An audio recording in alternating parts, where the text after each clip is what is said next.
Hello guys, welcome to another video of stock market. Friends, Turnkup engineers limited guys एक upcoming IPO आज के दिन open होने जा रहा है, जो कि जानेंगे इसका complete analysis, business model, financial condition, performance, GMP, listing कितना मिलेगा, अप्लाई करे या फिर नहीं। तो गाइस वीडियो में एंड तक बने रहिएगा, जिससे आपको एक आइडिया मिल जाएगा कि इस आईपीओ अप्लाई करना चाहिए या फिर।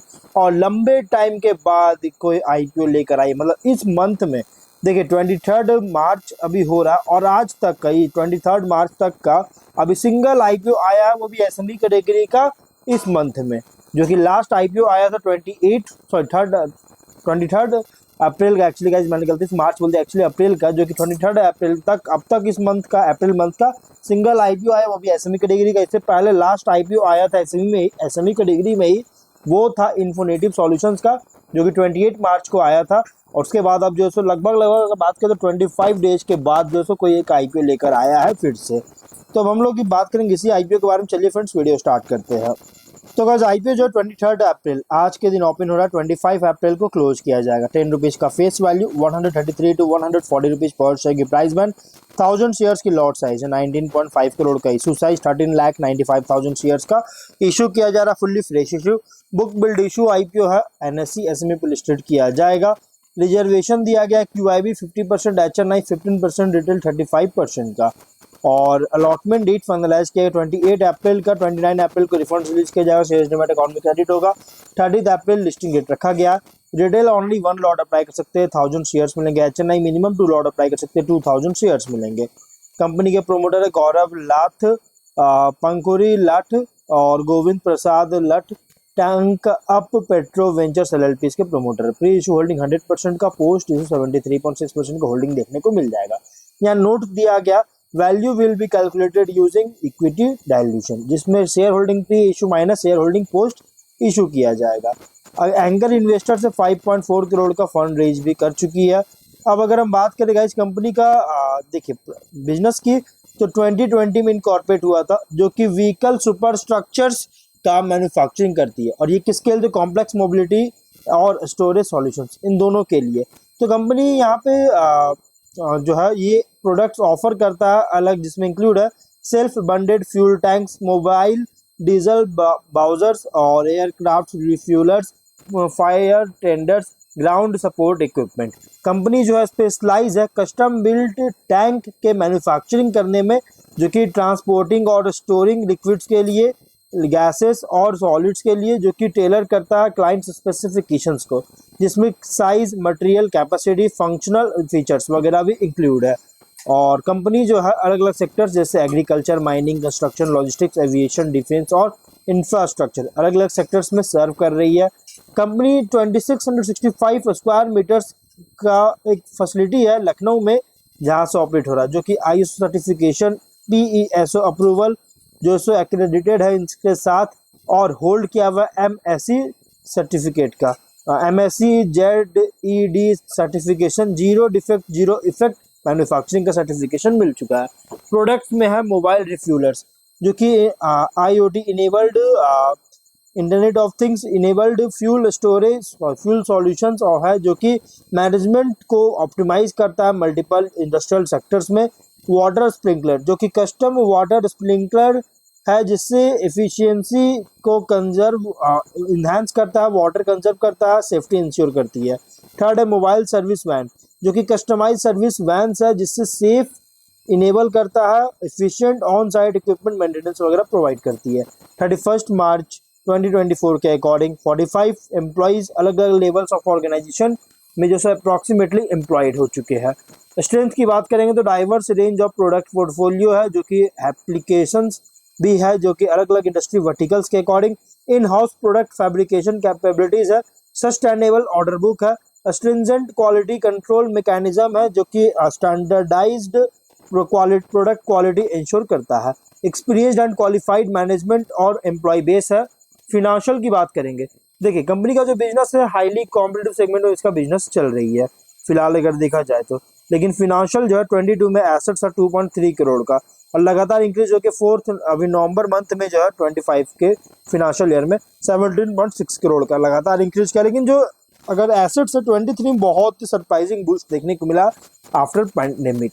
वहीं अगर नेटवर्क की बात करें 20 लाख का था, जो कि लगातार इंक्रीज किया 20, जो भी परफॉर्मेंस इंक्रीज हुआ 23 में ही कंपनी का परफॉर्मेंस इंक्रीज किया। अभी ये 6.1 करोड़ का। रिजर्व था 5 लाख का, अभी ये 2.2 करोड़ का। डेट था 1.4 करोड़ का, अभी ये 7.6 करोड़ का। देखिए डेट भी लगातार इंक्रीज कर रही है और डेट थोड़ा ज्यादा है कंपनी पर, ये कंसर्न रेज करने वाली बात है। रेवेन्यू प्रॉफिट की बात करें 1.4 करोड़ का रेवेन्यू, 5 लाख का प्रॉफिट। 23 में 11.8 करोड़ का रेवेन्यू, 0.8 करोड़ का प्रॉफिट। और 24 में 19.5 करोड़ का रेवेन्यू, 2.6 करोड़ का प्रॉफिट। नवंबर मंथ में अगर देखा जाए तो 12.5 करोड़ का रेवेन्यू और 95 लाख का प्रॉफिट है, जो कि यहाँ पे अगर देखा जाए तो कंपनी का रेवेन्यू प्रॉफिट बहुत अच्छी ग्रोथ है 23 के बाद से। 23 में सरप्राइजिंग बूस्ट हुआ है और ये पैंडेमिक के बाद जो सब बूस्ट देखने को मिला है रेवेन्यू प्रॉफिट में। ROE 107% का, ROC 46.5%, डेट इक्विटी 1 टाइम का, और RONW 69.75% का, PAT margin 13.23%, price to book value 10.46 time का, और पी रेशियो 21.26 टाइम का। लेकिन अगर हम यहाँ पे देखें कंपनी जो है ना, रेशियोज वगैरह तो बहुत स्ट्रांग है, फाइनेंशियल भी अच्छी है, बट ज़्यादा पुराना कंपनी नहीं है। और अगर हम इसके कुछ और रिस्की पॉइंट की बात करें तो कंपनी में कुछ रिस्की पॉइंट भी है। जैसे अगर देखा जाए तो टर्नकुप इंजीनियर्स का जो है ये फ्यू कस्टमर्स पर डिपेंड करता है सेल्स के लिए।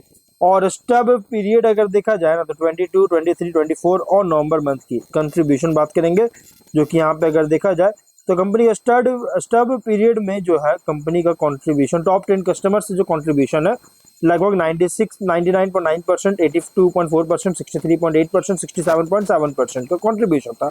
और इसके अलावे जो ग्रुप कंपनीज को जो सेल करता है इसमें कंट्रीब्यूशन देखिएगा तो 38.7%, 34.2%, 18.8%, 13% का कंट्रीब्यूशन था।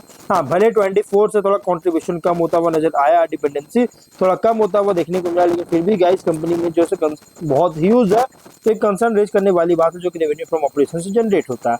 और इसीलिए गाइस कोई भी कस्टमर्स लॉस होता है या बिजनेस लोअर होता है, लोअर बिजनेस होता है, इन कस्टमर्स से निगेटिवली इंपैक्ट कर सकता है बिजनेस और फिनांसेस को। इसके अलावा अगर देखिएगा तो रॉ मटेरियल जो प्रोक्योर करता है अलग अलग सप्लायर से, जो कि अगर डेटा की बात करें टॉप 10 कस्टमर्स का तो 1.2 करोड़ का, और इसके अलावा 8.3 करोड़ का, 9.1 करोड़ का, 6.2 करोड़ का मतलब कि टॉप 10 सप्लायर से परचेज करती है फिनेंशियल ईयर में। और रिप्रेजेंट कर रहा है टोटल रॉ मटेरियल परचेज का 65.4%, 75.1%, 68.5%, 65.9% का कंट्रीब्यूशन।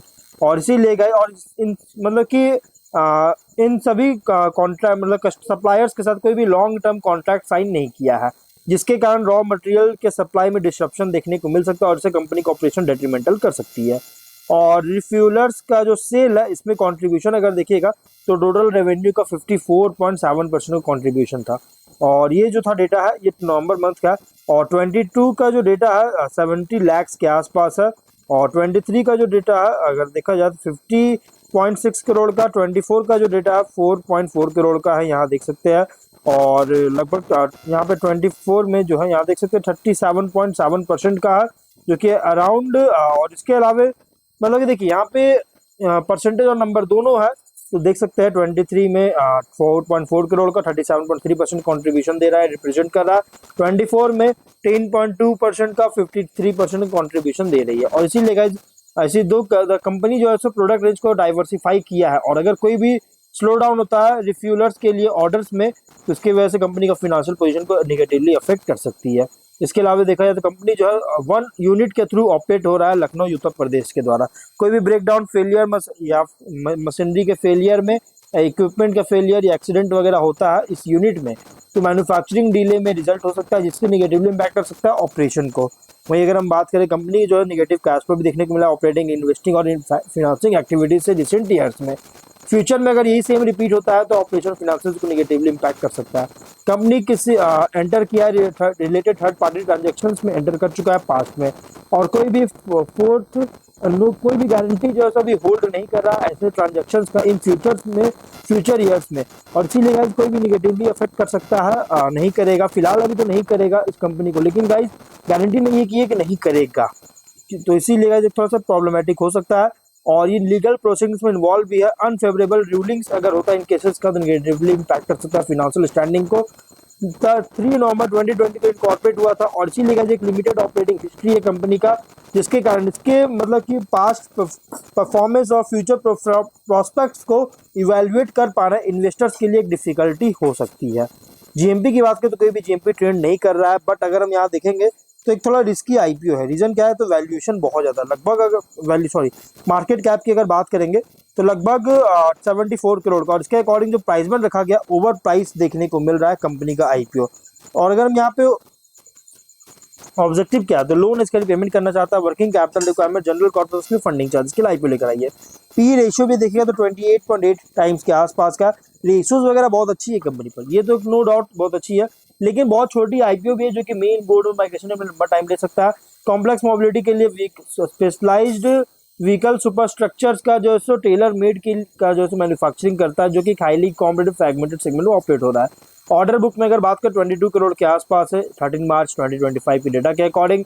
देखिए प्राइस बैंड बहुत ज़्यादा रखा गया, अगर आप रिस्की इन्वेस्टर आप इसमें अप्लाई करना चाहते हैं मैं कहूँगा आप इसको इग्नोर कर सकते हैं फिलहाल, क्योंकि देखिए बहुत ज़्यादा प्राइस बैंड रखा गया, इसलिए जीएमपी भी इसका ट्रेंड नहीं करा। 0 रुपीज़ का जीएमपी, हाँ अगर इसके प्राइस लगभग 70 to 80 रुपीज़ के आसपास होती तो बेटर माना जाता। आप कह सकते हैं कि इसमें जीएमपी अच्छी देखने को मिलता, 30 to 40% के आसपास लिस्टिंग मिल सकती थी, but price band already 140 rupees का, तो इसलिए गाइस बहुत ज़्यादा रिस्की हो सकता है। तो फिर अपने रिस्क पर ही कोई भी डिसीजन जगह रिकमेंडेशन वीडियो नहीं है, तो फिर मिलते हैं नेक्स्ट वीडियो में। Till then bye bye.